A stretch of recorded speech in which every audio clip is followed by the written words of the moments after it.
The greatest radiation exposure risk comes not from Fukushima fallout or the polonium naturally found in seafood, but from doctors. This was the study that really shook things up. Estimated risks of radiation-induced fatal cancer from pediatric CAT scans, which concluded that the best available risk estimates suggest that pediatric CT scans will result in significantly increased lifetime cancer risk. How increased? Well, in the United States, of the approximately 600,000 abdominal and head CT scans annually performed in children under the age 15, 500 of these individuals might ultimately not just get cancer, but die from cancer attributable to that CAT scan radiation. In response to this revelation, the editor-in-chief of the leading radiology journal admitted that radiologists may have not been watching out for children. These estimates were based on data from Japanese atomic bomb survivors, in terms of how many cancer deaths one can expect from what kind of radiation dose. But there's never been a study actually documenting the excess cancers until now. Turns out the X-rays released by CAT scanners might be twice as carcinogenic as the high-energy gamma rays released from the atomic bombs. A few CT scans may nearly triple the risk of brain tumors and leukemia in children. Other studies are being performed around the world to quantify the risk, and should be out in the next few years.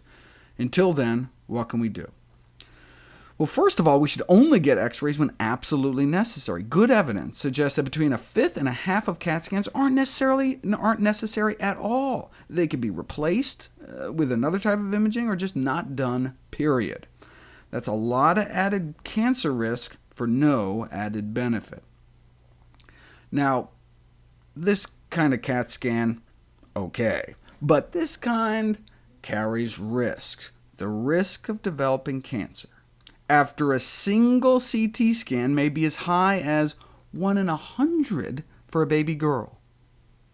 It can take years for cancer to develop, so that's why the risk is lower in the elderly, since they have fewer years to live.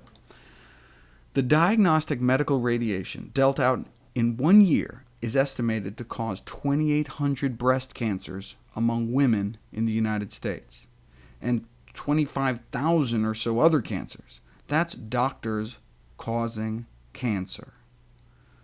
One chest CT scan is like getting 400 chest X-rays, and a stress test heart scan can be like getting over 1,000 X-rays. Doctors need to communicate the risks of these procedures. For example, the risk of a chest CT is like the risk of having a car crash during 2,500 miles of highway driving, or of smoking 700 cigarettes.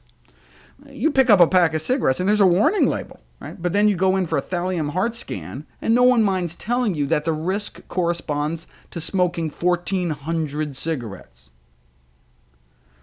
1 in every 270 middle-aged women that get an angiogram may get cancer because of that one test.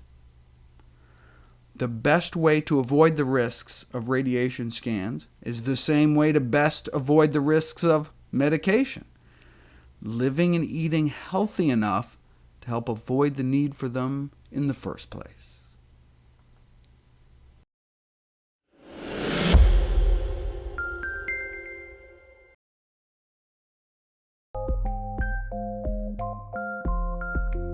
Light is a form of electromagnetic radiation.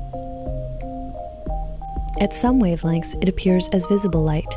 At others, it takes the form of radiation we cannot see, such as ultraviolet, infrared, and X-rays. X-rays have very short wavelengths that, unlike visible light, are able to pass right through most tissues in the human body. Since bones contain calcium, a denser material than most other tissues, they are able to stop some of the X-rays and can thus form a shadow.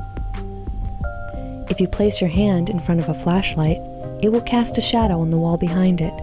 In a similar manner, X-rays directed at the body produce shadows on the opposite side that can be registered on film or on a digital sensor, so that bones are clearly visible, while soft tissues, such as muscle, are shadowy.